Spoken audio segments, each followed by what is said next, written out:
नमस्कार. मी भाऊ तोरसेकर. तुम्ही बघत आहात प्रतिपक्ष.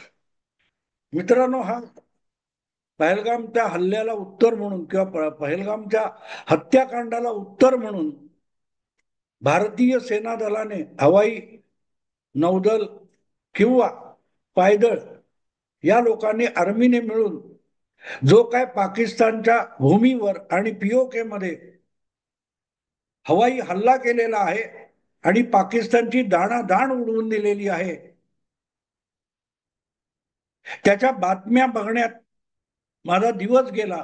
मी त्या दिवशी व्हिडिओ करण्यापेक्षा त्या बातम्या बघून समजून घेण्याचा प्रयत्न करत होतो आणि मिळेल तिथून तिथून युट्यूबवर सुद्धा जिथे जिथे याविषयीचे वेगवेगळे माहिती मिळेल ते बघण्याचा प्रयत्न करत होतो. अगदी पाकिस्तान मधून देखील काय प्रतिक्रिया उमटत आहेत त्याचा विचार करत होतो, माहिती मिळवण्याचा प्रयत्न करत होतो.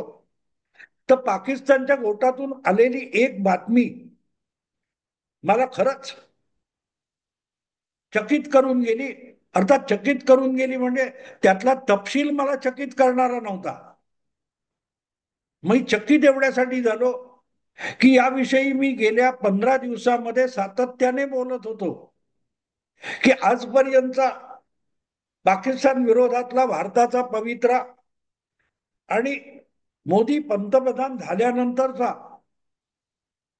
भारताचा पाकिस्तान बाबतीतला पवित्रा यामध्ये फार मोठा फरक आहे, हे मी सातत्याने सांगत होतो.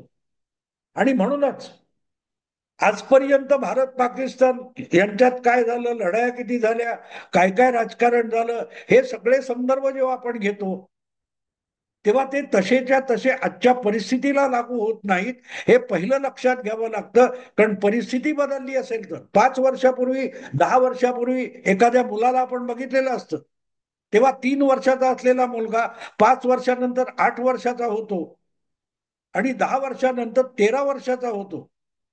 त्या 3 वर्षाचा मुलगा होता त्याप्रमाणे तो आज वागेल असं अजिबात नसतं. नेमकं तीच गोष्ट व्यावहारिक जीवनात सुद्धा असते.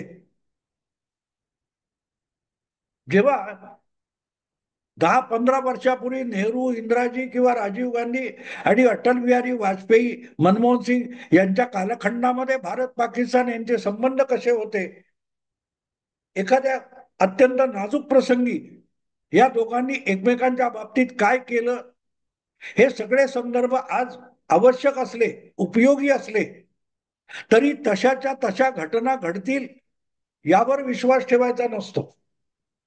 आणि म्हणूनच बदललेली परिस्थिती याचा अर्थ जग बदललेलं आहे. काश्मीर या विषयावर प्रत्येक वेळेला भारत अगदी नेहरूंच्या काळापासून एकाकी पडलेला आहे. अगदी नरसिंहराव पंतप्रधान होते त्यावेळेला जेव्हा पाकिस्तानने राष्ट्रसंघाच्या सुरक्षा परिषदेमध्ये आणि मानवाधिकार काय ते युनेस्को वगैरे काय कुठेतरी अमनेस्टीमध्ये हा विषय उकरून काढला, तेव्हा नरसिंहराव यांनी भारत सरकारची किंवा भारताची बाजू मांडण्यासाठी विरोधी नेता असलेले अटल बिहारी वाजपेयी यांच्या नेतृत्वाखाली शिष्टमंडळ पाठवलं होतं. परराष्ट्र राज्यमंत्री सलमान खुर्शीद हे अटल बिहारींचे अनुयायी म्हणून किंवा सहकारी म्हणून गेले होते. शिष्टमंडळाचे प्रमुख अटल बिहारी वाजपेयी होते. पण हा सगळा प्रकार जो होता पाकिस्तानच्या बाबतीत सातत्याने एक प्रकारचा बोटचेपेपणा भारत सरकारने नेहमी घेतलेला आहे, नेहमी घेतलेला आहे जागतिक पातळीवर. पण मोदी आल्यापासून परिस्थिती कधी किती बदलली की जगभरचे मुस्लिम देश जे काश्मीर विषयात सातत्याने पाकिस्तानच्या बाजूने उभे राहत होते, 370 हटवण्याचा निर्णय 5-5.5 वर्षापूर्वी झाला, तेव्हा कुठलाही मुस्लिम देश हा पाकिस्तानच्या बाजूने उभा राहिला नाही, हे वैशिष्ट्य आहे. एक काळ होता इंदिराजींचा जेव्हा अल अक्सा मशिदीवर इस्रायलचा बॉम्ब पडल्यामुळे जगात खळबळ खळबळ माजली होती आणि ओमान किंवा असं कुठे राबात नावाचं शहर होतं, तिथे मुस्लिम देशांची परिषद इस्रायलचा निषेध करायला जमली होती, परिषद भरली होती. त्यामध्ये भारत हा 2 नंबरची मुस्लिम लोकसंख्या असलेला देश आहे, म्हणून तिथे इंदिराजींनी आपला परराष्ट्र मंत्री म्हणून दिनेश सिंग यांना पाठवलं होतं. पण त्या परिषदेमध्ये पाकिस्तानने आक्षेप घेतला, तर दिनेश सिंग यांना परिषदेच्या सभागृहात येऊ सुद्धा दिलं गेलं नाही. बिचारे हात हलवत परत आले होते. अशा मुस्लिम देशांच्या संघटनेमध्ये 6-7 वर्षापूर्वी सुषमा स्वराज भारताच्या पंतप्रधान म्हणून गेल्या आणि त्या मुस्लिम नाहीत, तर त्यांना हजर राहू देऊ नये, उपस्थित राहू देऊ नये असा हट्ट पाकिस्तानने केला. तर पाकिस्तानने पाहिजे तर गैरहजर राहावं, पण सुषमा स्वराज यांना आम्ही या परिषदेत सामावून घेणार, ही कठोर भूमिका, ठाम भूमिका मुस्लिम देशांच्या संघटनेने घेतली आणि पाकिस्तानला नामुष्की पत्करावी लागली. इतका मोठा बदल झालाय की ज्या मुस्लिम परिषदेमध्ये भारताच्या परराष्ट्र मंत्र्याला स्थान नव्हतं, तिथे सुषमा स्वराज यांना नुसतं सामावून घेतलं गेलं नाही, तर सन्मान देखील मुस्लिम राष्ट्र संघटनेने केलेला होता. हा सगळा फरक आहे. म्हणून वाजपेयींच्या काळात काय झालं, नेहरूंच्या काळात काय झालं, त्याच्या घटनाक्रमावर आधारित आजचे भारत पाक संबंध ठरवता येत नाही, किंवा भारत आणि पाक एकमेकांविरुद्ध काय काय करतील हे ठरवता येत नाही. कारण मोदी आल्यापासून गेल्या 10-11 वर्षामध्ये जगाची आणि भारताची परिस्थिती आमूलाग्र बदलून गेलेली आहे. आणि याचा ओवापोव मी माझ्या वेगवेगळ्या व्हिडिओतून मुद्दाम केलेला आहे की आज भारत एकटा नाहीये. हा, यापूर्वीच्या काळात इंदिराजींच्या आणि बघितलं तर रशिया, सोव्हिएत रशिया हा भारताच्या बाजूने उभा राहिला, पण अमेरिका सातत्याने भारताच्या विरुद्ध होता. अगदी बांगलादेश किंवा त्या 71च्या पाकिस्तानच्या युद्धामध्ये अमेरिकेने आपलं 7वं आरमार आणून बंगालच्या उपसागरात उभं केलं होतं भारताची कोंडी करण्यासाठी. आज ती परिस्थिती नाहीये. अमेरिका ठामपणे भारताच्या पाठीशी उभा आहे, पाठिंबा देतोय. आणि इस्रायल, ज्याच्याशी भारताचे पूर्वीच्या काळात संबंधच नव्हते, मुस्लिम देशांना दुखवायचं नाही म्हणून भारताने कधी इस्रायलला मान्यता सुद्धा दिली नव्हती. आज मोदींनी इस्रायलला नुसती मान्यता दिलेली नाही, इस्रायल बरोबर जाहीरपणे दोस्ती केलेली आहे. सौदी अरेबियामध्ये जायचं, इस्रायलमध्ये जायचं, अगदी पॅलेस्टाईनमध्ये पण जायचं, इराणमध्ये जायचं, अमेरिकेबरोबर दोस्ती ठेवायची. हे जे काय राजकारणामध्ये आपलं वेगळं अस्तित्व भारताचं नरेंद्र मोदींनी गेल्या 10-11 वर्षामध्ये निर्माण केले, त्या नव्या परिस्थितीमध्ये, नव्या माहोलमध्ये भारत आणि पाक यांच्यात जर खटका उडाला तर काय होईल याचं असेसमेंट, याचा अंदाज करायचा, तर ही सगळी बदललेली परिस्थिती लक्षात घ्यायला लागते. आणि जेव्हा ह्या बदललेल्या परिस्थितीमध्ये सर्जिकल स्ट्राईक, एअर स्ट्राईक आणि कालचा परवाचा जो काही पाकिस्तानवर केलेला जबरदस्त तडाखा आहे, एका वेळेला 9 हल्ले आणि फक्त 23 मिनिटात जगभर खळबळ माजली आहे. पण भारताचा निषेध करण्याची हिंमत कुठल्याही देशाने केलेली नाही. एक तुर्की सोडला तर कोणी नाही, चीन सुद्धा नाही. तेव्हा हे सगळं जेव्हा मी बघितलं, तेव्हा मला सगळ्यात पहिल्यांदा आठवण कोणाची आली असेल, ज्या पद्धतीत ठामपणे कठोर निर्णय नरेंद्र मोदींनी घेतला, तेव्हा मला सगळ्यात पहिली आठवण कोणाची आली असेल तर शिवसेना प्रमुख, शिवसेनेचे संस्थापक बाळासाहेब ठाकरे यांची आठवण आली. आणि त्याचं कारण आहे, गेले 10-12 दिवस मी या भारत पाक पहलगाम या विषयीचं जे विश्लेषण करतोय, विवेचना करतोय, त्यामध्ये मी सातत्याने भारत आणि इस्रायलची दोस्ती आहे हे सांगत होतो. या वेळेला पाकिस्तान बरोबर 2 हात करायची वेळ आली आणि अगदी युद्धापर्यंत, लढाईपर्यंत वेळ गेली, तर भारत एकटा नाही, भारताच्या पाठीशी अमेरिका उभी आहे, पण तितकाच अत्यंत सक्रिय सहभाग इस्रायल घेऊ शकतं. इस्रायलची गुप्तचर संस्था मोसाद, जिची अत्यंत भेदक कारवाई करण्यासाठी जगभर ख्याती आहे, अशी मोसाद संघटना आणि इस्रायल आपल्या सगळ्या शक्तीसकट, तंत्रज्ञानासकट, कौशल्यासकट भारतीय सेनेच्या आणि भारताच्या पाठीशी उभा आहे, हे मी वारंवार सांगत होतो. आणि त्या सगळ्या काळामध्ये मला बाळासाहेब ठाकरे आठवलेले नव्हते, आज अचानक आठवले. याचं कारण या हल्ल्यानंतर ज्या पाकिस्तानातून येणाऱ्या प्रतिक्रिया आहेत, त्या प्रतिक्रिया मी समजून घेत होतो, वारंवार वाचत होतो, बघत होतो आणि समजून घेण्याचा प्रयत्न करत होतो.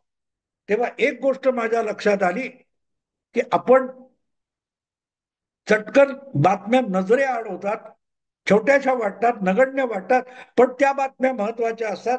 तशी एक बातमी महत्वाची होती की ज्या 4 हल्लेखोरांनी पहलगाम मध्ये 28 निरपराध भारतीयांना मारले, अनेक महिलांच्या कपाळाचं कुंकू पुसलं, त्या 4 अतिरेक्यांपैकी, घातपात्यांपैकी एक जण कदाचित हमासचा घातपाती अतिरेकी होता, अशी एक बातमी येऊन गेली होती.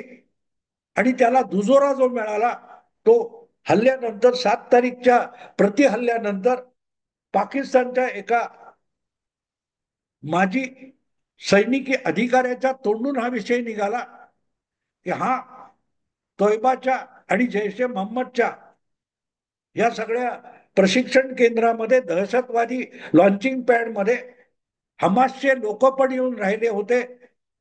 पीओके मध्ये भारतीय पाकिस्तानी सेनेने उघडपणे घातपातामध्ये पारंगत असलेल्या आणि अखंड युद्धाच्या छायेत जगलेल्या हमासच्या काही लढवय्यांना बोलवलेलं आहे. आणि तेच तोयबाला, जैश ए मोहम्मदला, मुजाहिदीनांना भारताविरुद्धच्या कारवायात मदत करतात, प्रशिक्षित करतात.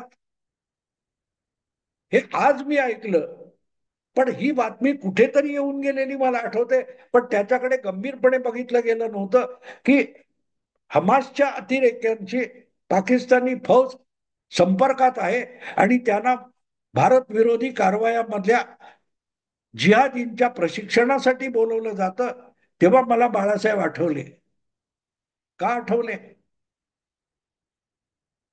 का आठवले? आज जितका ठामपणे नरेंद्र मोदी निर्णय घेतात, परिणामांची पर्वा न करता, म्हणजे राजकीय परिणामांची किंवा राजकीय फायद्या तोट्याची पर्वा न करता नरेंद्र मोदी जसे निर्णय घेतात, ते निर्णय घेण्याची आणि तितकं ठामपणे बोलण्याची हिंमत बाळासाहेबांकडे होती. मला आठवतो राजीव शुक्ला अगदी नवे नवे आपल्याकडे खाजगी चॅनेल आले तेव्हा राजीव शुक्लाने बाळासाहेबांची जी मुलाखत घेतली होती, त्यात मला वाटते त्याने बाळासाहेबांना प्रश्न विचारला होता, पंतप्रधान झालं तर काय कराल? त्यांनी सांगितलं तर पहिला काश्मीर साफ करून टाकेन, सगळा पीओके ताब्यात घेईन, त्यासाठी जे करावं लागेल ते करेन. हे बाळासाहेबांचं ठाम उत्तर होतं. त्यामुळे राजकीय मतं काय होतील, राजकीय परिणाम काय होतील, ह्याची पर्वा बाळासाहेबांनी केली नव्हती. अशा बाळासाहेबांचं एक वाक्य मला या काल परवाच्या 7 तारीखच्या हल्ल्यानंतर आठवलं. अगदी शिवाजी पार्कच्या मोठ्या सभेत, बहुधा दसऱ्याच्या सभेमध्ये बाळासाहेबांनी एक वाक्य उच्चारलं होतं. 80-90च्या दशकामध्ये मुंबईला संघटित गुन्हेगारीने, माफियागिरीने वेढलेलं होतं, भंडावून सोडलेलं होतं.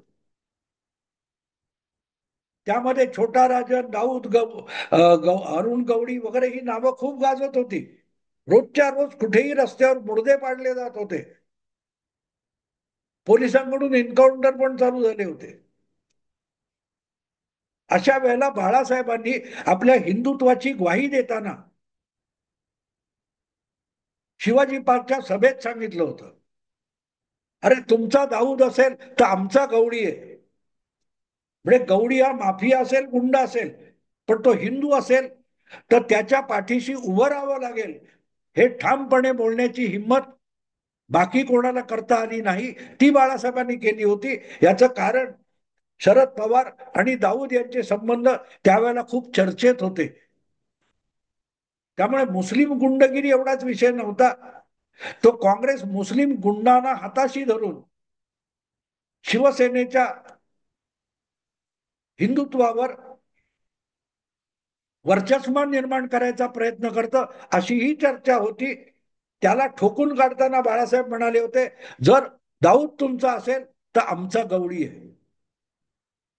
नेमकी ती आज आठवण याची कारण असं आहे की जर पाकिस्तानी फौज आणि पाकिस्तानातल्या जिहादी संघटना भारताला सतावण्यासाठी काश्मीरमध्ये आणि भारतामध्ये दहशतवादी हिंसा फैलावण्यासाठी हमासची मदत घेणार असेल, तर मग हमासचा ऐतिहासिक कट्टर शत्रू असलेला इस्रायल आणि इस्रायलची जिहाद विरोधातील दीर्घकालीन अनुभव असलेली गुप्तचर संघटना मोसाद आपल्याला जवळची होते. आज जे काय बोललं जात आहे, तर इस्रायल तुम्हाला का मदत करणार आहे हे समजून घ्या. मी ते गेली 15 दिवस सांगतोय, पण मला ही विभागणी कशी होते.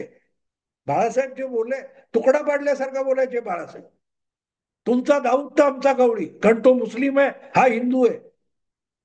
गुंड असला, माफिया असला तरी अरुण गवळी मला जवळचा आहे, हे छाती ठोकपणे सांगण्याची बाळासाहेबांमध्ये हिंमत होती. मतांसाठी बाळासाहेब लाचार नव्हते. आणि मग ते आपण आजच्या परिस्थितीत आणून बघितलं तर नेमक्या त्या भूमिकेमध्ये आज नरेंद्र मोदी गेलेले आहेत की पाकिस्तानी फौज भारताशी आमने सामने लढू शकत नाही, म्हणून दहशतवादी कारवाया करणार, घातपाती कारवाया करणार आणि त्यासाठी फार मध्य पूर्वेतला, पश्चिम आशियातल्या पॅलेस्टाईनी घातपात्यांचा हात धरणार, त्यांना सोबत घेणार, त्यांना काश्मीरमध्ये आणणार, त्यांना पाकिस्तानमध्ये आणणार. तर मग त्याच पश्चिम आशियातल्या जिहादची नांगी ठोकणाऱ्या इस्रायलला आणि मोसादला सुद्धा आम्ही भारतीय सोबत घेऊ, आणू.